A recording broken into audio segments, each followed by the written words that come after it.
Hi, I'm Jack Alschuler, and Fully Alive is all about how you are with those who look to you for leadership and how that creates the very best results. Indeed, our programs are all about showing you how to make that happen. Here are a few clips from our presentations so you can see for yourself.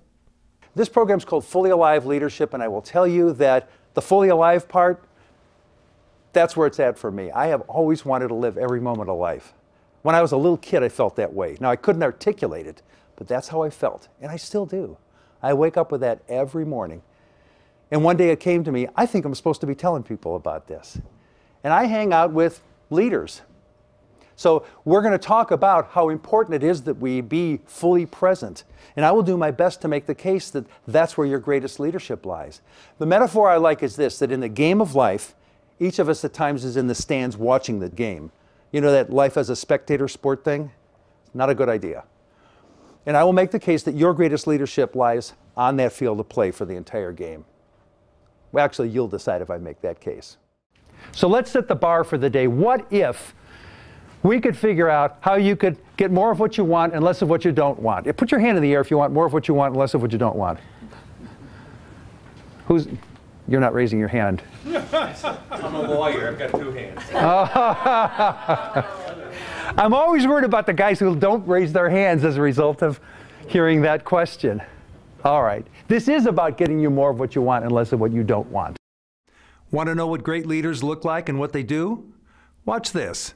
Here's the first thing that I hear about great leaders over and over. I hear about them being fully present right here, right now. So let me test this out with you, Christina. I assume this person had other things on his mind besides you and what you were doing. Yes. True or false, when this person was with you and you were having this conversation, he was right there with you and no place else? Right. I knew you were going to say right. Here's why. 100% of the great leader stories I've heard from people just like Christina have that in common. This is always true. That person is right here with us when they're with us.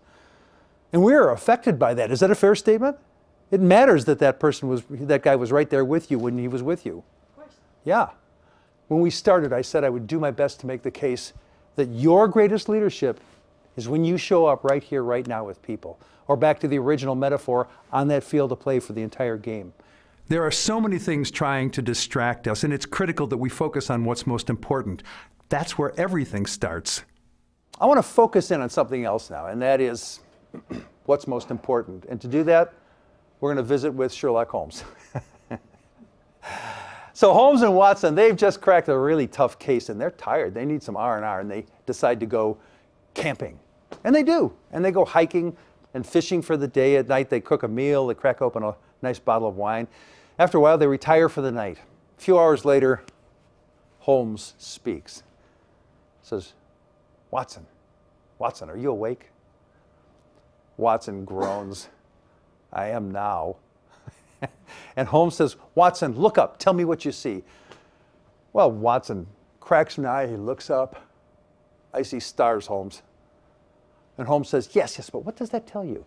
And Watson, he looks up again. Well, from the position of the stars, I'd say it's about 3 o'clock in the morning.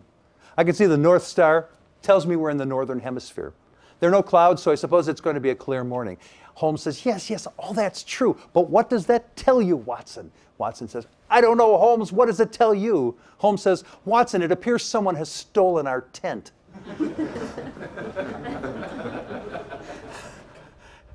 I tell you this, both because I like telling the story, but mostly because it's so easy to get bogged down in the details, all the tactical stuff, our brain down in the weeds, and lose sight of what's most important.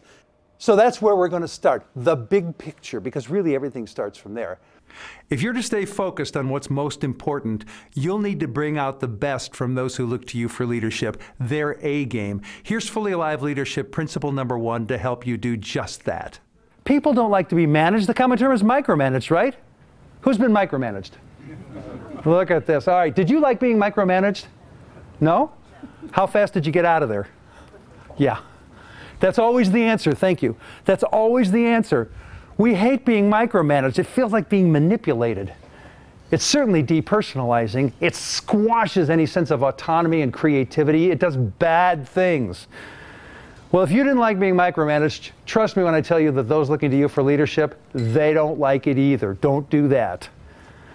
But we love great leaders. We love being led by great leaders, not by great managers.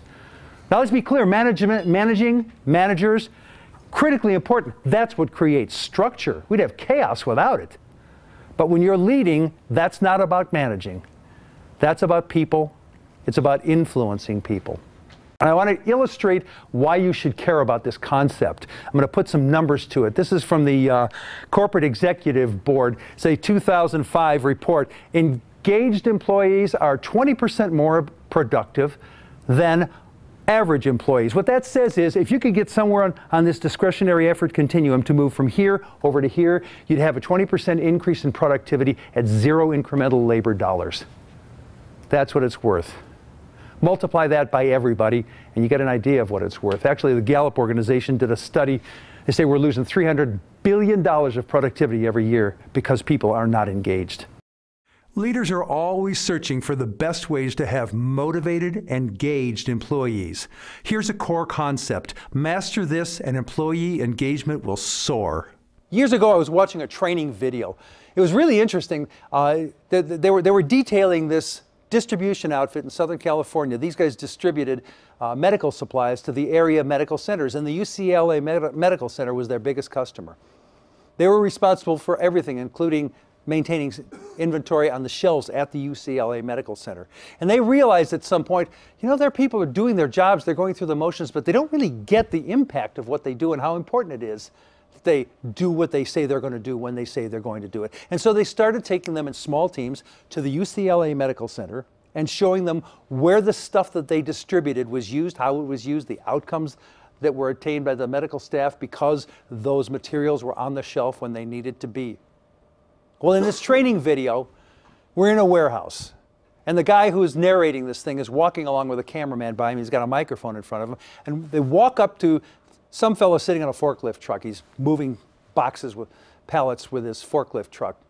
Walk up to the guy and ask this question: what are you doing here? And put the microphone in front of the guy, just like I just put this clicker in front of Aaron.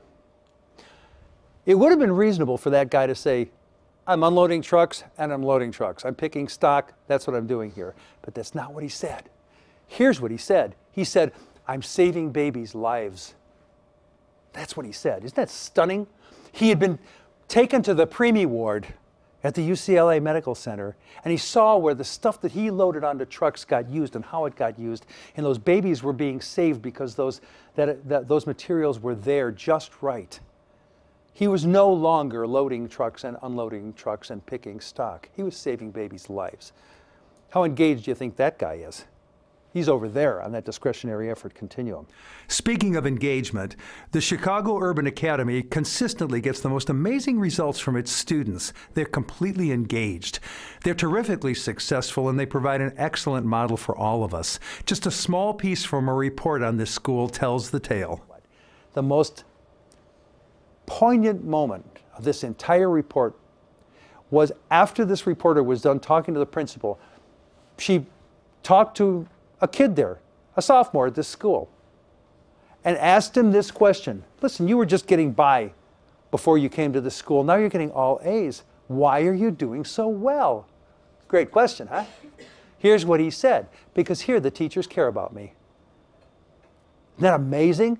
This kid didn't talk about insistence upon excellence or tools to succeed or an extended school day and school year. He didn't talk about that. Here the teachers care about me.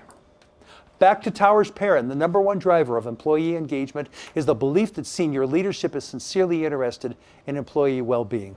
You care about me. That's the big driver for this kid. It's a big driver for every one of us in this room and all who look to us for leadership. It's so important that you see that this is a take action moment like none you've ever seen. This is it. What we used to call normal, the way things used to be, it's gone. It's gone forever. It will never, never, never come back. So if you're hunkered down, cutting costs, waiting for yesterday to return, you're really liquidating your business on the installment plan. I don't recommend that. What I want you to get is that there is a new normal that's forming. You've heard that term, I'll bet. New normal. Well, this new normal, the way things are going to be, no one knows what it's going to look like. Nobody has a clue about it. And that's what makes this a great moment, a great opportunity for you.